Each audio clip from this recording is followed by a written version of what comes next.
Good evening students, welcome to smart IAS classes. Today हम लोग lecture वहीं से स्टार्ट करेंगे जहां से हमने प्रीवियस लेक्चर छोड़ा था। मतलब आज मैं आपको इस डाइजेस्टिव सिस्टम के जो एंजाइम्स हैं इनके बारे में पढ़ाऊंगा। चलिए देखते हैं। देखिए, ये हैं आपके गैस्ट्रिक जूस एंड एंजाइम। कौन कौन से गैस्ट्रिक जूस यूज करे जाते हैं हमारे डाइजेशन में और कौन कौन से एंजाइम्स हैं इनके बारे में हम बात करेंगे। आप लोग को मैंने पहला एंजाइम बता दिया था जो कि कौन सा था, salivary amylase. Salivary amylase enzyme वो एंजाइम था जो क्या करता है, हमारे सलाइवा में प्रेजेंट होता है और सलाइवा में जो भी शुगर कंपोनेंट आता है, कार्बोहाइड्रेट आता है, उसका डाइजेशन करने का काम करता है। आज हम लोग और आगे के बारे में बात करेंगे, स्टमच के बारे में बात करेंगे। स्टमच में हमारे दो तरीके के एंजाइम सिक्रीट होते हैं बेटा। कौन कौन से? पहला HCl जो क्या करता है, किल्स करता है जम्स को और एक्टिवेट करता है एक इंपॉर्टेंट एंजाइम को जिसको बोलते हैं पेप्सिनोजन। ये पेप्सिनोजन आगे किसमें होता है, HCl की प्रेजेंस में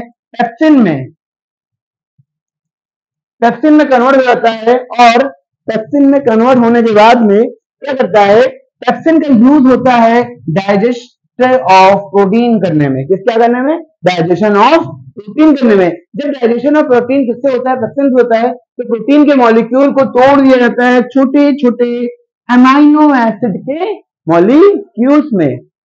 ठीक है, तो क्या है, पेप्सिन का काम हो गया पेट में। अब हमारा आया बात स्मॉल इंटेस्टाइन की। स्मॉल इंटेस्टाइन में दो हार्मोन निकलते हैं। ठीक है, कहां से निकलते हैं दोनों हार्मोन? दोनों हार्मोन हमारे स्मॉल इंटेस्टाइन में एक लिवर से निकलता है जो कि गॉल ब्लैडर में स्टोर होता है और एक पेंक्रियास से निकलता है। लिवर से जो एंजाइम निकलता है वो ग्रीनिश येलोइश तरह का होता है, जिस एंजाइम को हम लोग बोलते हैं बाइल जूस। बाइल जूस हमारे लिवर से निकला जो कि स्टोर था हमारे कहां पर, गॉल ब्लैडर में। ये कैसा होता है, ये ग्रीनिश येलो कलर का होता है। कैसा होता है? ग्रीनिश येलो कलर का। और ये जो एंजाइम है इसका काम क्या होता है, इसका काम होता है फ्लूइड नेचर का। ये इंटेस्टाइन में, स्मॉल इंटेस्टाइन में भेजा जाता है। इसकी हेल्प से डाइजेशन ऑफ फैट स्टार्ट होता है, जिस प्रोसेस को हम लोग बोलते हैं इमल्सिफिकेशन। क्या बोलते हैं बेटा? इमल्सिफिकेशन। इमल्सिफिकेशन ऑफ फैट का मतलब फैट के बड़े बड़े मॉलिक्यूल्स को स्मॉल छोटे छोटे मॉलिक्यूल्स में ब्रेक कर देना। अब क्या हुआ, इमल्सिफिकेशन ऑफ फैट जब हो गया तो क्या करेंगे हम लोग, बात करेंगे पेंक्रियास की। अब पेंक्रियास क्या करता है, जो इमल्सिफाइड फैट होता है इससे एक जूस निकलता है जिसे बोलते हैं पेंक्रियाटिक जूस, जो क्या काम करता है, जो काम करता है हमारा digestion of some simplest food. कैसे? ईस्टिन एमाइलेज में निकलता है पेंक्रियाटिक जूस में, ट्रिप्सिन होता है और लाइपेज होता है। एमाइलेज क्या करता है, माल्टोज को शुगर में कन्वर्ट करता है। ट्रिप्सिन क्या करता है, जो प्रोटीन था उसको और सिंपल करके अमाइनो एसिड में तोड़ देता है। और जो लिपिड है वो क्या करता है, जो इमल्सिफाइड फैट है उसे और ब्रेक करता है किसमें, फैटी एसिड में। किसमें ब्रेक करता है बेटा? फैटी एसिड में। अब आगे पढ़ लेते हैं। आगे हम अगर पढ़ें तो ये कुछ फंक्शन लिखे हैं, आप देख लीजिए। In the mouth food break down होता है, टूटता है, फिर वो आता है स्टमच में। स्टमच में फूड का गैस्ट्रिक जूस के प्रेजेंस में डाइजेशन होता है, HCl मिलता है, प्रोटीन डाइजेस्ट होती है। फिर वो आता है स्मॉल इंटेस्टाइन में के डिओडिनम पार्ट में। स्मॉल इंटेस्टाइन में आकर के उसका बाइल जूस के साथ में और पेंक्रियाटिक जूस में मिक्सचर होता है, जिससे उसमें फैट, प्रोटीन और अदर शुगर कंपोनेंट का डाइजेशन हो जाता है। फिर स्मॉल इंटेस्टाइन से क्या होता है, लार्ज इंटेस्टाइन में भेज दिया जाता है, वहां पर उसमें वाटर एब्जॉर्ब होता है और उसका पूरी तरीके से डाइजेशन खत्म हो जाता है। उसके बाद में रेक्टम फिर एनस से आउटसाइड द बॉडी दिखाई दिया जाता है फूड हमारा। ठीक, आगे चलते हैं नए टॉपिक के ऊपर, जिस टॉपिक को हम लोग बोलते हैं रिस्पायरेशन। क्या बोलते हैं? रिस्पायरेशन। कुछ चीजें हैं जो मैं आपको समझाना चाहता हूँ रिस्पायरेशन के बारे में, पहले से जान लीजिए। देखिए, रिस्पायरेशन एक ऐसी प्रोसेस है जिसमें जो हमारी बॉडी है वो क्या करती है, ऑक्सीजन को लेती है अंदर, इंटेक करती है ऑक्सीजन का। ऑक्सीजन इंटेक जब करती है तो वो एयर में मिक्स है, तो हम लोग नोज से क्या करेंगे, ऑक्सीजन को अंदर लेंगे। और नोज से जब हमने ऑक्सीजन को अंदर ली तो वो कहाँ गई, लंग्स में गई। लंग्स में क्या होता है, छोटे छोटे स्ट्रक्चर्स होते हैं जिन स्ट्रक्चर को हम लोग एल्वेलाई बोलते हैं, और वो एल्वेलाई से ऑक्सीजन डिफ्यूज होती है, हमारी पूरी बॉडी में चली जाती है। तो दो चीजें, पहला रिस्पायरेशन और दूसरा एक और है इसे हम लोग बोलते हैं ब्रीथिंग।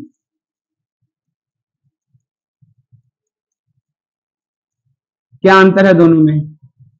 रिस्पायरेशन का मतलब होता है बेटा ऑक्सीजन का नोज से लंग्स में जाना, लंग्स से पूरी बॉडी में भेजा जाना with the help of fluid, जिसे हम लोग ब्लड बोलते हैं, और उस फ्लूइड के बाद में कि जो हमारा पूरा मटेरियल है ये आगे बॉडी में क्या होता है, ऑक्सीजन को ट्रांसफर करता है। बट ब्रीथिंग ऐसा नहीं है।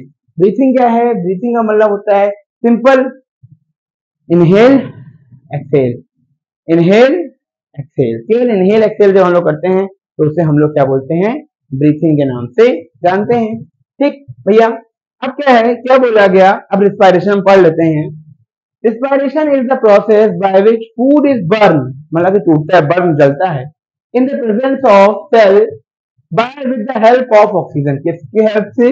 ऑक्सीजन, O2 की हेल्प। ठीक, टू रिलीफ एनर्जी, क्या निकालता है? Energy in the form of ATP, इसकी फॉर्म में निकालता है ATP. It take place in the mitochondria, जो कि कहाँ होती है? माइटोकॉन्ड्रिया में, जिसे हम लोग पावर हाउस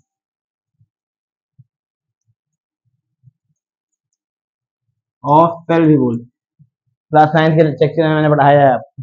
कहाँ होता है? माइटोकॉन्ड्रिया में होता है, जिसे हम लोग power house of the cell के नाम से भी जानते हैं। ठीक, अब माइटोकॉन्ड्रिया में ये हुआ। ठीक, इसके बाद में क्या है? The oxygen release during respiration is used to make ATP, जो भी ऑक्सीजन रिलीज होती है उसे किस लिए यूज करते हैं हम लोग? एटीपी बनाने के लिए यूज करते हैं।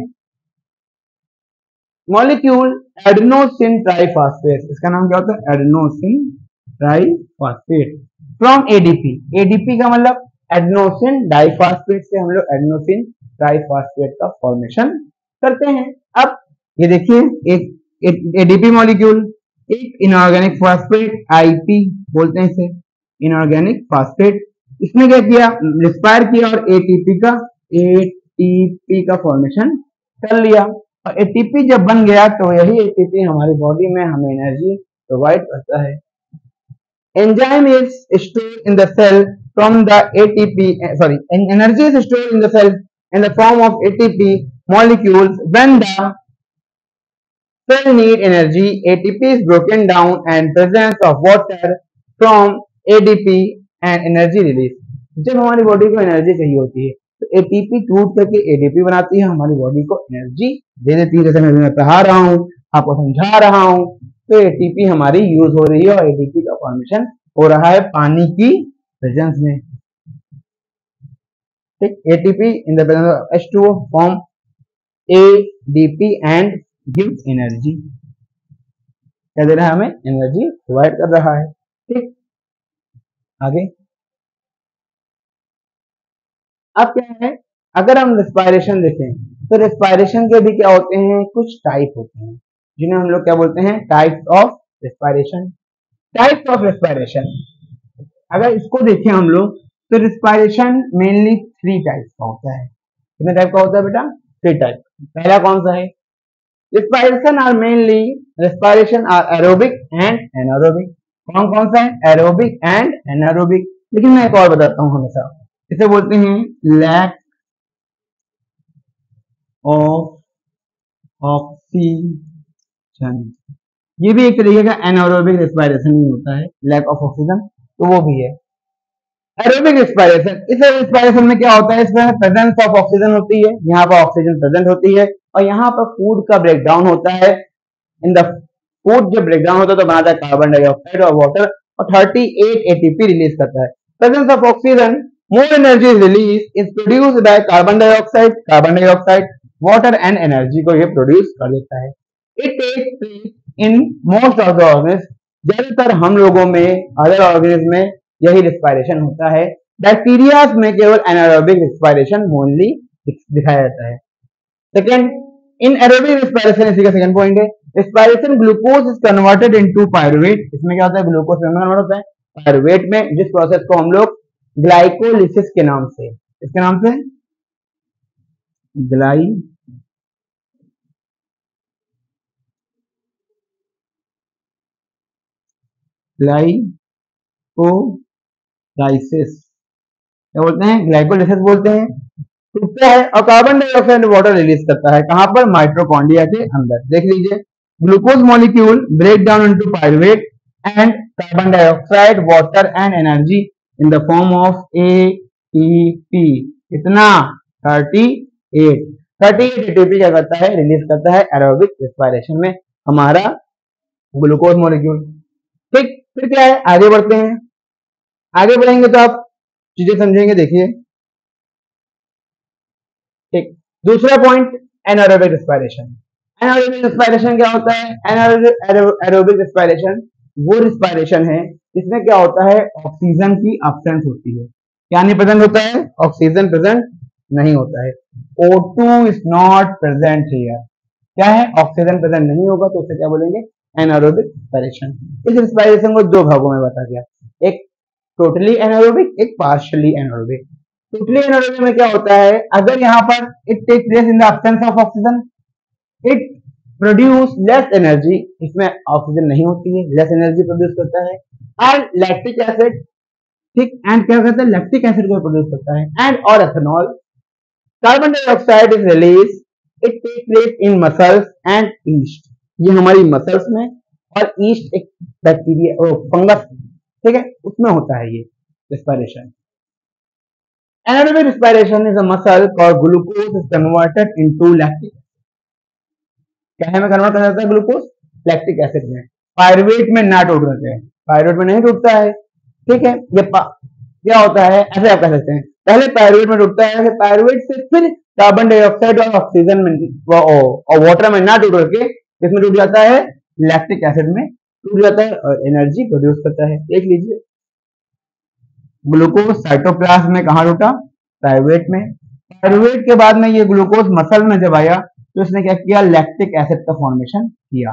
अब और एनर्जी निकाली कितनी? 2 ATP।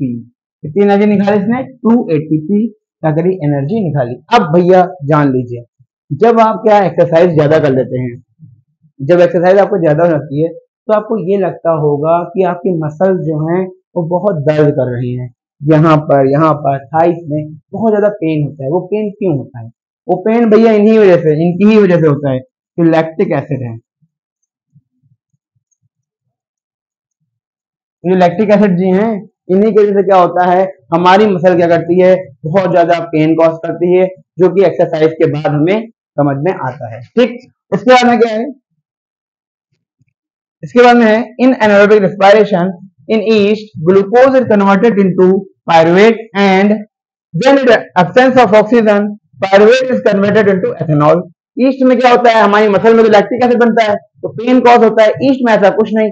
ईस्ट में क्या होता है? ग्लूकोज पायरुवेट में, पायरुवेट इथेनॉल में। फॉर्मूला जान लो,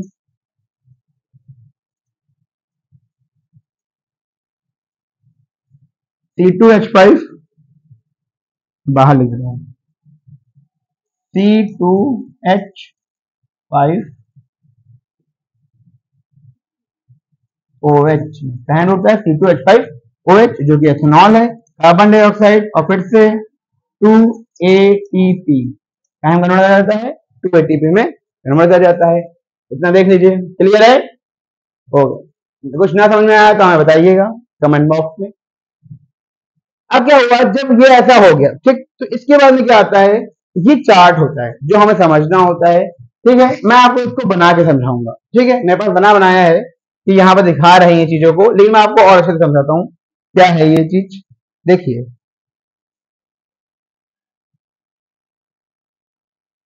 यही चार्ट बता रहा हूँ। ठीक है,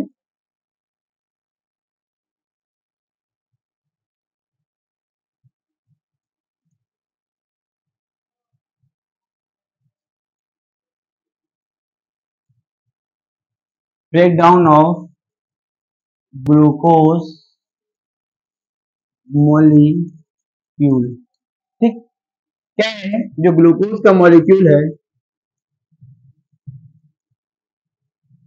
वो कहां पर? साइटोप्लाज्म में। साइटो का मतलब होता है सेल का फ्लूइड, प्लाज्म में किसमें कन्वर्ट होता है बेटा?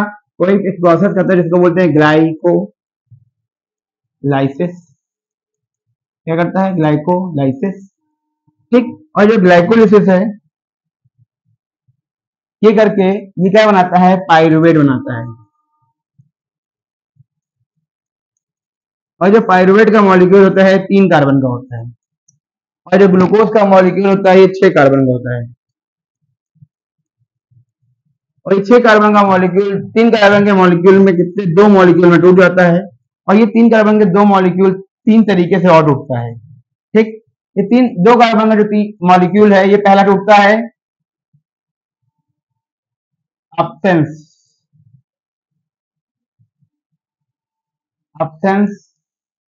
ऑफ O2 में, पहला लैक ऑफ O2 में, और प्रेजेंस ऑफ O2 में। ठीक, absence of O2, lack of O2 और प्रेजेंस ऑफ O2 3 तरीके से उठता है। absence ऑफ O2 में बनाता है इथेनॉल,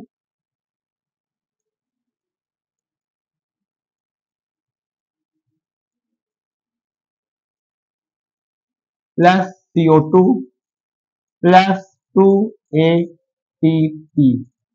ठीक, लैक में बनाता है लैक्टिक एसिड,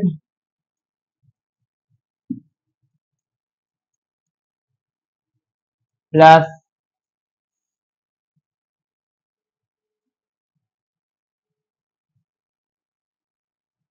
ATP। ठीक, और absence में बनाता है carbon dioxide plus H2O plus सबसे ज्यादा 38 ATP। ठीक, तो absence ऑफ ऑक्सीजन में इथेनॉल कार्बन डाइऑक्साइड होता है, लैक ऑफ ऑक्सीजन में केवल लैक्टिक एसिड और क्या बनाता है, ATP बनाता है, और प्रेजेंस ऑफ ऑक्सीजन में कार्बन डाइऑक्साइड और ऑक्सीजन वाटर दोनों के 6 मॉलिक्यूल बनाता है और 38 ATP को प्रोड्यूस करता है। यहाँ पर हम लोग क्या है, इस प्रोसेस को करने में हमें यहाँ पर इन ऑक्सीजन की नीड होती है, अगर है तो ये बनेगा, नहीं है तो लैक्टिक एसिड और क्या बन जाएगा, इथेनॉल। इन दोनों को एनारोबिक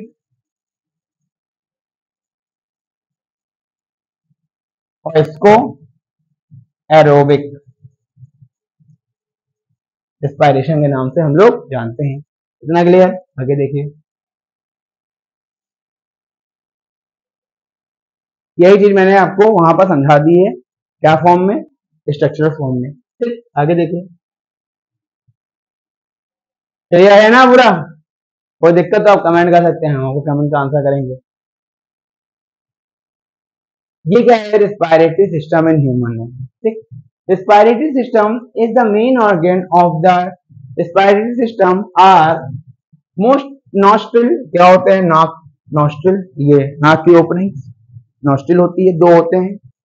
नेजल कैविटी, नॉस्ट्रिल के पीछे एक कैविटी होती है, इस कैविटी को क्या बोलते हैं, नेजल कैविटी बोलते हैं। यहाँ पर एयर जाती है जब ना, तो एयर और बॉडी, एयर का टेम्परेचर और बॉडी का टेम्परेचर, दोनों टेम्परेचर यहाँ पर क्या होते हैं, मेंटेन होते हैं। जब दोनों टेम्परेचर यहाँ मेंटेन हो जाते हैं, जब एयर का जो टेम्परेचर है बॉडी के टेम्परेचर के बराबर हो जाता है, तभी क्या होता है, एयर अंदर जाती है। ठीक, एयर जब अंदर गई तो एक कॉमन ओपनिंग पड़ती है, इस कॉमन ओपनिंग को हम लोग बोलते हैं फेरिंग्स। क्या बोलते हैं, फेरिंग्स। फेरिंग्स का मतलब होता है ये कॉमन ओपनिंग जो ट्रैकिया और इसोफेगस दोनों के लिए ओपन होती है। फेरिंग्स के बाद आता है लैरिंग्स। क्या आता है बेटा, लैरिंग्स, वॉइस बॉक्स, ये हम बोल पा रहे हैं, इसको वोकल कॉर्ड भी कहते हैं। इसी के हेल्प से हम लोग क्या करते हैं, हम बोल पाते हैं। अगर हमारी बॉडी में लैरिंग्स ना हो तो हम बोल नहीं पाएंगे। और अगर बर्ड्स में फेरिंग्स ना हो, चिड़ियों का वॉइस बॉक्स क्या बोलते हैं, फेरिंग्स, तो वो भी नहीं बोल पाएंगे बेटा। ठीक, इसके नीचे क्या होता है, इसके नीचे एक ट्यूब लाइक स्ट्रक्चर होती है पतली सी, इसको क्या बोलते हैं, ट्रैकिया बोलते हैं। उससे ऊपर एक ढक्कन लाइक स्ट्रक्चर होता है ट्रैकिया के ऊपर, जिस स्ट्रक्चर को बोलते हैं एपिग्लोटिस। क्या बोलते हैं, एपिग्लोटिस। ये क्या होता है, जब हम लोग खाना खाते हैं तो खाना खाते समय ये एपिग्लोटिस ट्रैकिया को बंद कर लेती है, इस ट्रैकिया के अंदर खाना और पानी ना जा सके। कभी कभी आप लोग खाना खाते होंगे तो कोई ये देखा होगा आपने, किसी को उच्छू आ जाता है, एकदम से फंस जाता है खाना गले में। तब क्या होता है, वो अगर इंसान बोल रहा होता है तो उसकी एपिग्लोटिस खुली होती है और खाना उसकी ट्रैकिया में चला जाता है, जो कि प्रॉब्लम कॉज करता है। ठीक, तो एपिग्लोटिस का काम होता है खाने को ट्रैकिया में जाने से रोकने का। इसके अंदर कार्टिलेज की रिंग लगी रहती है ट्रैकिया में। अगर मैं दिखाऊं तो इस ट्रैकिया में ऐसे करके 1 2 3 4 करके कुछ लंबी सी ऐसे मना ऐसे ट्रैकिया है, उसमें ऐसे रिंग लगी रहती है कार्टिलेज की। ठीक, ये कार्टिलेज की रिंग है जो कि ट्रैकिया को फ्लैप, जैसे हमारा ट्रैकिया है तो ये अगर कार्टिलेज की रिंग नहीं लगी होंगी तो चिपक जाएगी, तो कोलैप्स होने से क्या करते हैं, यही कार्टिलेज की रिंग रोक सकते हैं। ट्रैकिया आगे जब जाती है तो क्या होती है, कुछ टर्मिनल ब्रोंक्यूल्स है, छोटी छोटी ब्रोंकाई होती है, छोटे छोटे स्ट्रक्चर होते हैं, उनमें टूट जाती है। ब्रोंक्यूल्स क्या करते हैं, ब्रोंकस में टूटते हैं। ठीक, और ब्रोंकस जो होते हैं वो छोटे छोटे स्ट्रक्चर बोलते हैं जो है एल्वियोलाई। क्या बोलता है, एल्वियोलाई। एल्वियोलाई में टूट जाते हैं। हमारे रेस्पिरेटरी सिस्टम के नीचे एक ऐसा स्ट्रक्चर होता है, इस स्ट्रक्चर को हम लोग बोलते हैं डायाफ्राम। डायाफ्राम का काम होता है लिया सांस, तो डायाफ्राम डोम शेप से फ्लैट शेप में हो गया, और जब ब्रीथ छोड़ दिया हम लोगों ने तो वो फिर से अपने डोम शेप में आ गया। फ्लैट डोम, फ्लैट डोम। ठीक है, तो जब हम इनहेल करते हैं तो डायफ्राम फ्लैट हो जाता है, एक कार्टिलेज है हमारे जो लंग्स की जस्ट नीचे होती हैं, और जब हम लोग ब्रीथ लेते हैं तो डायफ्राम फिर से क्या हो जाता है, छोड़ देते हैं तो डोम शेप में आ जाता है। यहाँ पर नीचे पर मैंने बनाया है, खूब ड्रा करके समझा रहा हूँ आपको, ये डायफ्राम है। ठीक, इसके ऊपर ऑब्लिक्यूट होता है, इसके ऊपर क्या होता है, कैप्सूल चढ़ा जाता है ऐसे करके लंग्स के ऊपर, कि लंग्स को क्या हो, कोई प्रॉब्लम ना हो। इस लेयर को जो होते हैं, इस लेयर को बोलते हैं प्लूरल, प्लूरल लेयर। क्या बोलाता है, प्लूरल लेयर। और इस लेयर के अंदर प्लूरल फ्लूइड भरा रहता है जो कि शॉक, जैसे कहीं लग गए, चोट लग गई, तो शॉक को रोकता है। उस शॉक से क्या करता है, हमारे लंग्स को रेस्ट्रिक्ट करता है। ठीक, जो लेफ्ट वाला लंग होता है वो दो भागों में डिवाइड होता है। हाँ, जो राइट वाला लंग होता है वो 2 भागों में डिवाइड होता है, जो लेफ्ट वाला लंग होता है वो 3 भागों में डिवाइड होता है। ठीक, इसको बोलते हैं एंटीरियर, नीचे वाले को बोलते हैं इंफीरियर। वैसे इधर भी 3 भाग होते हैं, 1 2 3। एक को बोलते हैं एंटीरियर कहो चाहे सुपीरियर कह लो, सुपीरियर, मिडिल, इंफीरियर। ठीक, तो क्या होता है, कुछ ये हमारा क्या है, रेस्पिरेटरी सिस्टम है जो कि मैंने आपको समझाया। आगे बढ़ते हैं। ठीक, ये देखिए और स्ट्रक्चर देख लीजिए, ये रेस्पिरेटरी सिस्टम के भाग है, जैसे pharynx, larynx, trachea, lungs, bronchi, bronchioles. और आगे जब ब्रोंकियल्स खुले तो वो छोटे छोटे स्ट्रक्चर में खुले। इन छोटे छोटे स्ट्रक्चर को हम लोग क्या बोलते हैं, एल्वेलाई बोलते हैं। इन एल्वेलाई में ही क्या होता है, ब्लड कैपिलरीज पाई जाती हैं। जो ब्लड कैपिलरीज होती हैं ये एल्वेलाई में आने वाली ऑक्सीजन को डिफ्यूजन के थ्रू ब्लड कैपिलरीज में ले लेती हैं, और इसकी जो CO2 है वो क्या होता है, वो हमारे लंग्स को वापस कर देती हैं। ठीक, क्या होता है, यहाँ क्या होता है, एक प्रोसेस होती है जिस प्रोसेस को हम लोग डिफ्यूजन बोलते हैं। डिफ्यूजन का मतलब है हायर कंसंट्रेशन से लोअर कंसंट्रेशन की तरफ गैस का मूवमेंट होना।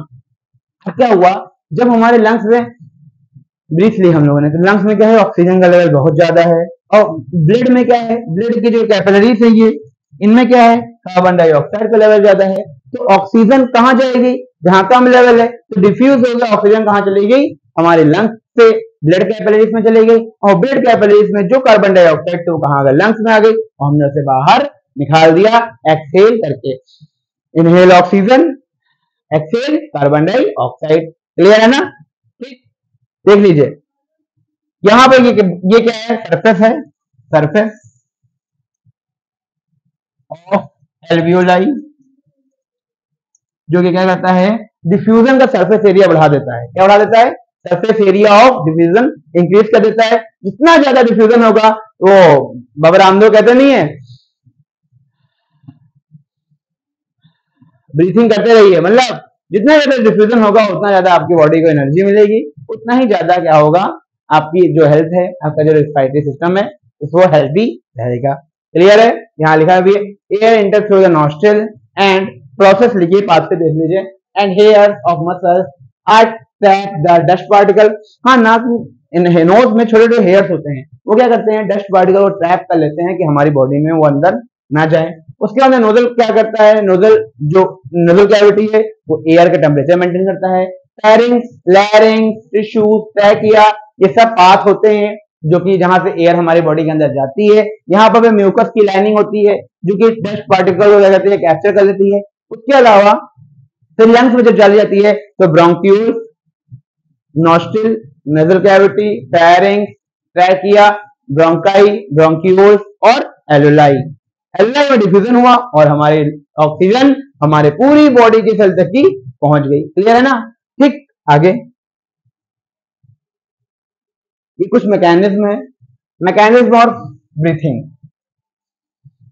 इनहेल, ठीक, फ्लैट हो गया आपका डायफ्राम, इनहेल आपने किया, डायफ्राम क्या हो गया, फ्लैट हो गया, फ्लैट।